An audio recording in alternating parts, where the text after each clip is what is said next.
Welcome to the 700 Club. Cars could be paralyzed. Airplanes could fall from the sky, and power would vanish in a flash. All this and more devastation could happen if the U.S. is hit with an electromagnetic pulse bomb. Well, analysts warn such a strike is possible, perhaps even likely.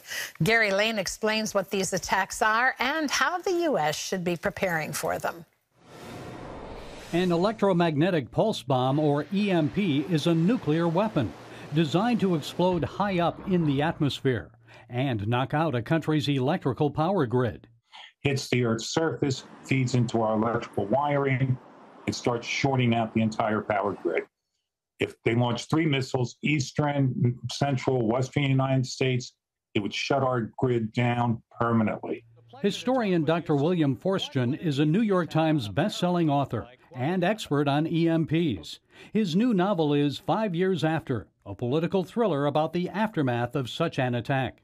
Most people assume Russia or China would be the countries most likely to target the U.S. with an EMP.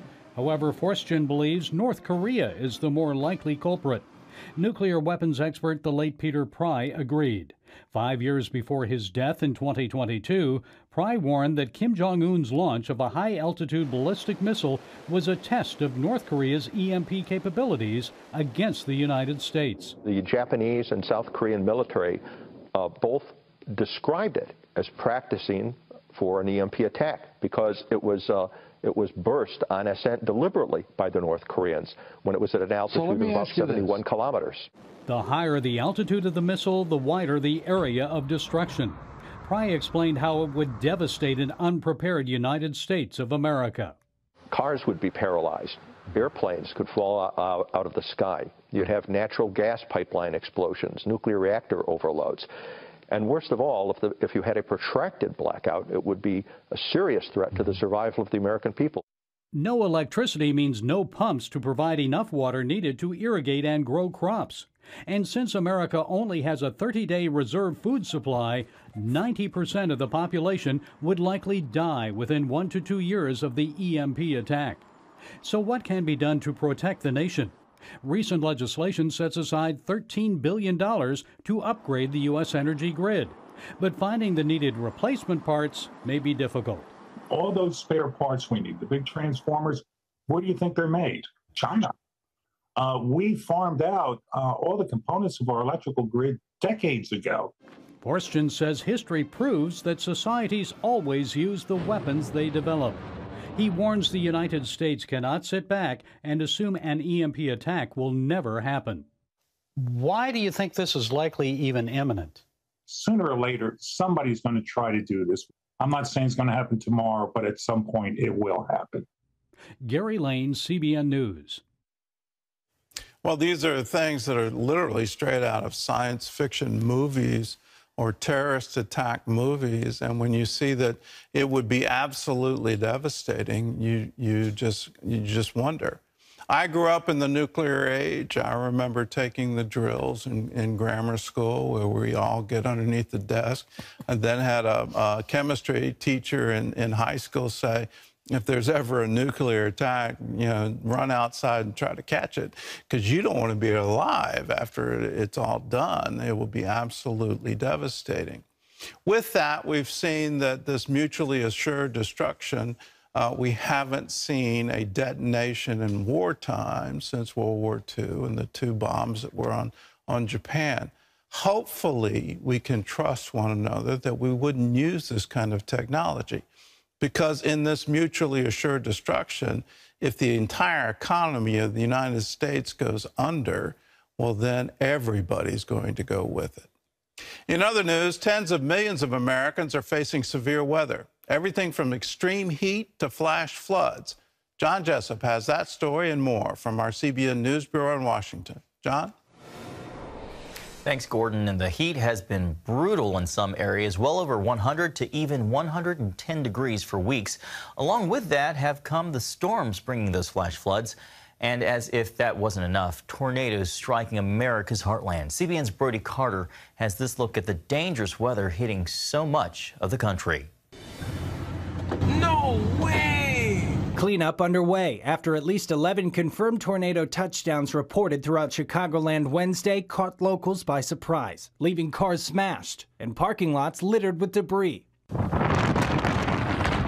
Multiple tornadoes at Chicago area airports forced passengers to seek shelter, leaving hundreds of flights grounded. We could hear all the cracking of the roof being tore off, and we looked out the window up there, and then the power lines fell down. In the south, dangerous flash flooding slammed parts of Mississippi. One town received over half a foot of rain. Overflowing rivers closed several major roads and businesses in neighboring Alabama.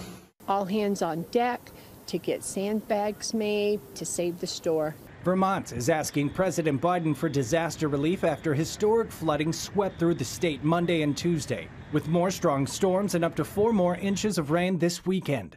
We're now expecting severe thunderstorms, which could bring more flash flooding, hail, and even the threat of a tornado.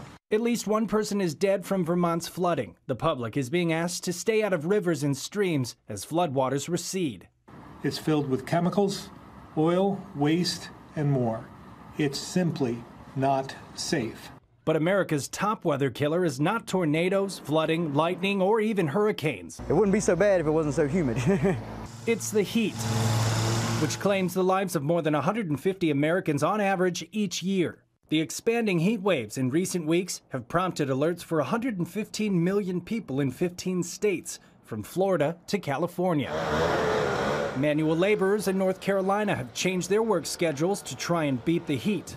In Phoenix, 14 consecutive days with temperatures of 110 degrees or more, closing in on its record of 18 days. El Paso, Texas is sweating through nearly 30 days above 100 degrees. There was somebody that had a heat stroke and possibly, I think they died. And the heat is especially tough on the homeless. In California, water, shelter, and shade are all anyone can do to keep cool. I don't know how anyone can do it, really. I feel so bad, and yet there's not much I can do. And the extreme heat can be worse depending on where you live, with experts saying urban areas can hold more heat than rural communities. And a lack of cooler air at night can make heat waves even deadlier. Brody Carter, CBN News. Praying for much needed relief. Well, here in Washington, Republicans are criticizing the Secret Service after it announced it has closed its investigation into how a small bag of cocaine got into the White House, saying it found no fingerprints or DNA and that surveillance video did not provide any leads. Republicans calling the conclusion a failure of the agency, with House Speaker Kevin McCarthy saying there is no equal justice. Anything revolving around Biden Inc. gets treated different than any other American, and that's got to stop. The White House has said very little about the incident, saying the Secret Service would get to the bottom of it. Well, a heartwarming moment at this week's ESPYs Awards from ESPN, with athletes across the sports spectrum gathering in Los Angeles to celebrate the past year in sports. The award show hit the height of emotion with an appearance by Buffalo Bills safety Damar Hamlin. A tearful Hamlin presented the Pat Tillman Award for service to the team's training staff, whose efforts saved his life after he went into cardiac arrest during a Monday Night Football game in January. The Bills' head athletic trainer humbly accepted the award, giving glory to God. By the grace of God and divine intervention, we had the best outcome we could have prayed for or imagined.